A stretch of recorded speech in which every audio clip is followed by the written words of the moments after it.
বন্ধুরা, হাসি তোমার মুখের মূল্য বাড়ায়, ভালোবাসা তোমার হৃদয়ের মূল্য বাড়ায়, আর সম্মান তোমার আচরণের মূল্য বাড়ায়। আর সবথেকে বড় হলো বন্ধুত্ব। বন্ধুত্ব তোমার জীবনের মূল্য বাড়ায়। সেই জন্য সবসময় একটা ভালো বন্ধু খোঁজা উচিত বা রাখা উচিত, যে তোমার জীবনের মূল্যটা বাড়িয়ে দেবে। বাড়িয়ে দেওয়ার মানে হচ্ছে তোমার জীবনের সুখ দুঃখ সব সময় তোমার পাশে থাকবে। যাই হোক, আজকে দুপুরবেলার মেনু করেছিলাম, আজ একটুখানি আলাদা মেনু করেছি।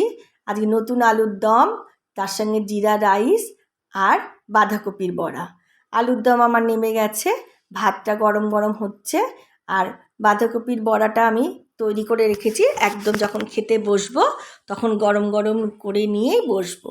রেগুলার এক ধরনের রান্না খেতে ভালো লাগে না, তাই আজকে একটু অন্য ধরনের কিছু বানালাম। কেমন লাগলো তোমরা জানিও কিন্তু।